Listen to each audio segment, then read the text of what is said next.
Hey guys, thanks so much for watching. Be sure to tune in early tomorrow as we'll have our video up at 9 a.m. Eastern with all the latest wrestling news heading into WWE's Bash in Berlin. We are starting off with some troubling news as Artem Chigvintsev, known for his time on Dancing with the Stars and his marriage to former WWE superstar Nikki, has reportedly been arrested in Napa County Jail on Thursday morning in a felony charge of domestic battery. Artem and Nikki, who met on Dancing with the Stars in 2019 and tied the knot in 2022, recently celebrated their wedding anniversary. The couple shares a 4-year-old son named Matteo and own a house together in Napa Valley. According to TMZ, someone at Chigvintsev's house called 911 around 8:30 a.m. reporting a medical emergency. However, before emergency services could arrive, a second call was made from the house, canceling the request for assistance. As a result, paramedics and the fire department were redirected back to their stations without ever reaching the scene. Later, around 10 a.m. on Thursday, the Napa County Sheriff's Office responded to a domestic violence call in Unveiled, California. By the time the authorities reached Artem's house, the situation escalated, leading to his arrest on charges of felony corporal injury to a spouse, cohabitant, or fellow parent in an act of domestic violence. Chigvintsev was booked into Napa County Jail on Thursday morning. It is important to note that for a charge to be filed as a felony, visible injuries must be present. TMZ reported that the police declined to disclose the identity of the victim, citing a request for confidentiality. It is unclear if Nikki was involved in this, but on Wednesday, she shared on her Instagram story that she was in Napa. TMZ reports that the alleged victim in this domestic violence case is cooperating with the police. The representative for the Napa County Sheriff's Office told the outlet that the alleged victim has been willing to speak with investigators, and authorities are seeking more time to gather details about the incident to see if there is a history of abuse. TMZ provided a further update at 2:30 p.m. that the county records show that Artem Chigvintsev was released on $25,000 bail at 2:18 p.m. Pacific, and his mugshot was also made public. This situation has understandably raised concerns among fans regarding the well-being of Nikki, her son, and her family. Just before Artem's arrest, Nikki raved about her love for her husband. The former WWE diva shared a highlight reel from her 2022 Paris wedding, and in her post highlighted how thankful she is for God for giving her Artem. The pair's lavish 2022 wedding was documented in the reality TV series Nikki Says I Do. Interestingly enough, Artem's former partner, Fern Britton from Strictly Come Dancing, the show Artem was on before Dancing with the Stars, had some troubling accusations against the star, and unsurprisingly, those accusations started to trend online. In an interview with Daily Mail in 2015, Britton, 67, accused her partner on the competition series, Artem Chigvintsev, of having kicked and shoved her while on the show. Britton also admitted that she was afraid of Chigvintsev, claiming he once told her to "shut your face, go house before I kill you." Chigvintsev, who later joined Dancing with the Stars, the US version of Strictly Come Dancing, told the Daily Express in 2015 that Britton's accusations were not true. This is a deeply concerning situation, and our thoughts are with everyone involved. We will continue to provide updates as more information becomes available. We hope for a positive resolution for all parties involved. Fans and loved ones are undoubtedly hoping for the best during this difficult time. What's your take on this whole situation? Sound off in the comments below. In pro wrestling, almost nobody is more controversial than Vince McMahon, whose legacy has been forever altered by what's transpired in recent years. Now the wrestling world is bracing for a highly anticipated, potentially explosive look into the ex-WWE CEO, as Netflix has confirmed the date for their documentary on McMahon. Despite the ongoing legal actions and allegations around him, the docuseries, titled Mr. McMahon, will premiere on September 25th and was first announced in 2020. This project has been years in the making, and given the allegations against him, there had been uncertainty for a long time as to whether it would see the light of day. Variety reports that 6 one-hour episodes will offer an in-depth exploration of McMahon, detailing his rise to prominence and the transformation of WWE into a global spectacle. The series will also cover his subsequent fall from grace and the sexual misconduct allegations that have resulted in him leaving WWE, seemingly for good. The series is directed by Chris Smith, the filmmaker behind The Tiger King, and Variety was informed that Smith and his team recorded 200 hours of interviews. These interviews include not only McMahon himself, but his family, associates, wrestling legends, and the journalists who uncovered the allegations against him. One person fans will not be hearing from in the docuseries is Janel Grant herself, the woman whose allegations resulted in McMahon's resignation from WWE in January of this year. A spokesperson for Ms. Grant told Brandon Thurston of WrestleNomics that neither she nor her representatives had been interviewed for the series. As the release date approaches, fans and critics alike are eager to see how the series tackles McMahon's legacy, especially in light of the ongoing legal and ethical challenges he's facing. Mr. McMahon is expected to be a candid and thorough examination into arguably wrestling's greatest heel, who had been at the center of wrestling for decades. Are you looking forward to finally seeing Vince McMahon's Netflix documentary next month? Share your thoughts in the comments section below. During this week's AEW Dynamite, an angry MJF delivered a fiery promo that saw him denounce his American citizenship before calling out Daniel Garcia. When Garcia showed, security eventually intervened, and one member of the crew may have looked familiar to fans familiar with the NWA product. Sean Ross Sapp of Fightful reports that Joe Alonzo played a security guard for the segment, and he was also the guard who noped out of the segment with Jon Moxley and Marina Shafir. At 27 years old, Alonzo has been wrestling since 2016 and has been gaining considerable experience on the independents, and this role with AEW won't be one he'll forget. Whether he can turn this extra role into something more substantial remains to be seen, but he certainly had a lot of eyes on him this week. As for MJF and Garcia, they'll clash it all out on September 7th, as this match was booked during this week's episode of Dynamite.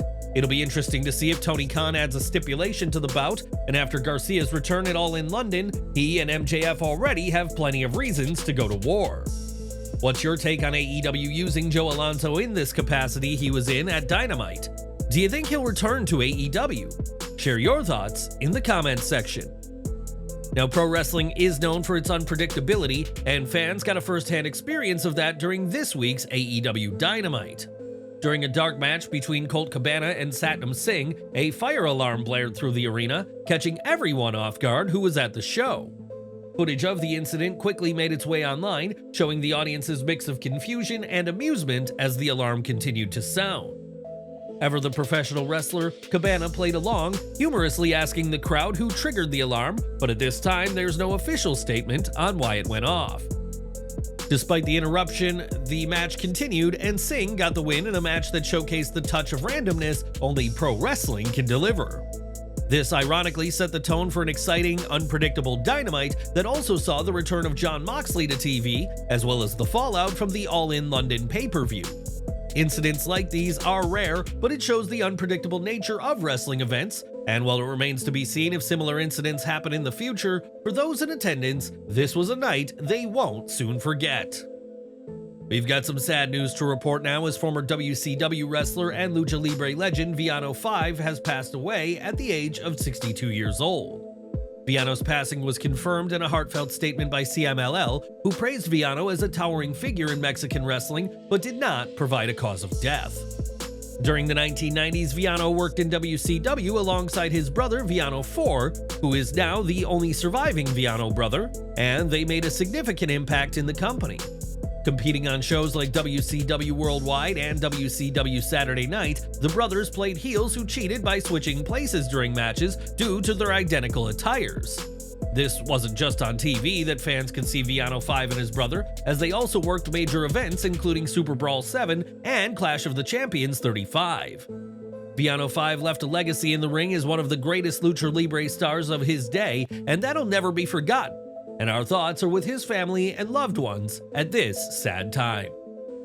Now, WWE boasts one of the best rosters in wrestling, filled with talented people from around the world, and now fans can expect to see much more of a certain Scottish superstar.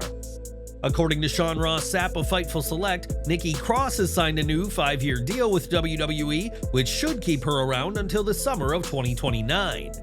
Cross hasn't wrestled for WWE since November of last year, but has re-emerged as an essential member of the Wyatt Six, guaranteeing her a noteworthy spot on TV. What's your take on Nikki Cross signing a new WWE contract? Do you think she should stay with WWE for the rest of her career? Share your thoughts in the comments section. Last year, Mickie James finished her time with TNA Wrestling, and with her husband Nick Aldis now the GM of SmackDown, there have been some speculating on a return. While James made a one-off appearance in the 2022 Women's Royal Rumble match, she hasn't been on WWE's official roster for some time. But could that change soon? In a recent interview with Ring the Bell, James talked about a possible return to WWE. She expressed her admiration for Aldis and his performance as GM and suggested she might serve as her husband's assistant on SmackDown. While a WWE return would be a huge move for Mickie, she's also been busy with her role in OVW, where she is creative director, executive producer, and head of female talent. We will have to wait and see whether James will end up returning to WWE, as fans would love to see the former women's champion back in some capacity. Do you want to see Mickie James return to WWE as Nick Aldis' secretary, or would you have a different role in mind for her? Sound off in the comments section below. We've got news from Bayley, whose 2024 started off strong with her winning the Women's Royal Rumble and defeating Io Sky to win the women's title at WrestleMania 40. At SummerSlam, though, her 117-day reign with the gold came to an end at the hands of Nia Jax, and since then, we've not seen the role model on WWE programming. This has come as a surprise to fans given that Bayley holds the record for the most days as women's champion in modern WWE, but we now have an update on her status. Despite her absence from WWE TV, Bayley has been active in WWE's ongoing European tour, and according to Fightful Select, is fine and healthy and continues to be in action. This tour has seen Bayley challenge Jax for the gold but come up short, and win tag team matches that have seen her and Naomi defeat Jax and Tiffany Stratton. Clearly, Bayley remains a key competitor on WWE's roster even though she's been off TV, and at this time there's no official word on when she'll return to WWE TV. Fans are eagerly anticipating her comeback and hope to see her involved in a meaningful storyline on TV again, but for now, it's a waiting game for the role model's return. Do you think Bayley will be back on WWE television soon? Who do you think she should feud with next on SmackDown? Share your thoughts in the comments section below. Since February, Corey Graves has served as the play-by-play announcer for SmackDown, despite previously serving as a color commentator on WWE programming. Very soon, though, things will change, as starting with the September 13th SmackDown, Graves will team with Michael Cole on the Blue brand as part of a major shakeup. Teaming with Cole will mean that Graves will once again be a color commentator, and we now know more about the circumstances behind these changes. According to PW Torch, WWE wasn't dissatisfied with Graves' play-by-play work, but instead, these changes come down to WWE hiring Joe Tessitore to call the action on Raw. WWE's head of media and production Lee Fitting is a strong supporter of Tessitore and had been advocating for the ESPN alum to be involved in WWE throughout 2024. Tessitore made a strong impression at WrestleMania 40, where he came across as a knowledgeable WWE fan, leading to his hiring and appointment to Raw. With Fitting wanting Tessitore as Raw's play-by-play announcer, several pieces were moved around, including Graves moving to SmackDown and returning to color commentary. Michael Cole will continue in his role as a play-by-play announcer, and while Graves' time in that role is up, it wasn't due to his performance calling the action. But what did you think of Corey Graves' work as a play-by-play announcer? Are you happy to see him return to color commentary? Let us know down in the comments. As arguably the greatest luchador of all time, Rey Mysterio's mask has been a target for his opponents for years, with many trying to part Rey with his iconic headwear. Mysterio has put his mask on the line in various matches against the likes of Chris Jericho, Kane, and Eddie Guerrero, and soon his mask could be on the line against Dominik. Speaking with comicbook.com this month, Rey said he'd be open to putting his mask on the line against Dominik's mustache, and now the Judgment Day member has responded. Sitting down with the New York Post, Dominik said he'd gladly put his facial hair on the line if it meant having an opportunity to beat his dad again. He said, "I'm more than willing to put my mustache on the line if that deadbeat is willing to put his mask on the line, but I know he's too scared now that I got one on him. I'll tell you what, that victory for me solidified and put the stamp on me being the greatest Mysterio of all time." Do you want to see Dominik Mysterio and Rey Mysterio square off against each other in a mustache versus mask match? Sound off in the comments section below. This Sunday at NXT No Mercy, Jada Parker will challenge for the NXT Women's title, but that's not the only piece of gold the OTM member has her eye on. Speaking to Muscleman Malcolm, Parker recently spoke about challenging Jordynne Grace for the TNA Knockouts title and said she's waiting on her plane ticket to TNA. Vowing that Grace will get real familiar with her, Parker made her intentions clear, and in a tweet, Grace said that she'll fly Parker out herself to make the match happen. Thanks to the NXT TNA partnership, Grace challenged for the NXT Women's title at Battleground, while Izzy Dame and Tatum Paxley have challenged Grace at TNA shows. Could Jada Parker be the next to step in the ring with the Juggernaut? It seems anything's possible thanks to the ongoing partnership of TNA and NXT.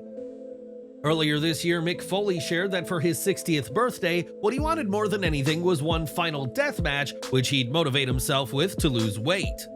Foley explicitly stated that if the match were to happen, it'd be outside of WWE, but not long after, Mick called off the match due to a concussion he'd suffered earlier in the year.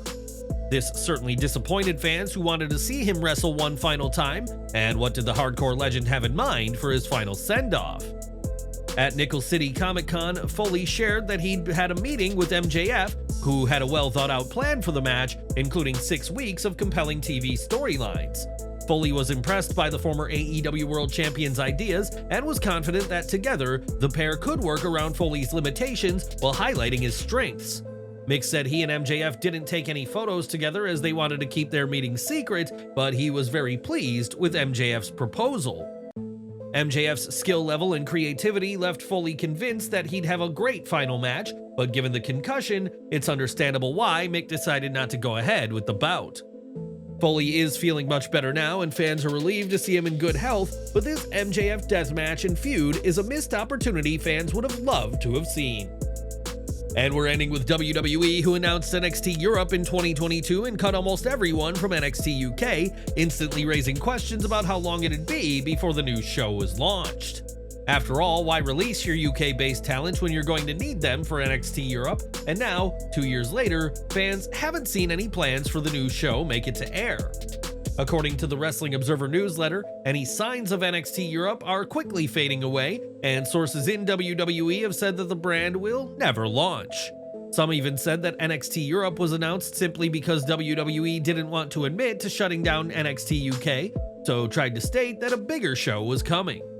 Now though, after 2 years with little to no developments, the idea of NXT Europe opening anytime soon seems impossible, as fans have given up hope. Perhaps WWE could shock fans by still opening NXT Europe, but as the years tick by, it's hardly a surprise that growing numbers of people believe the show will never be aired.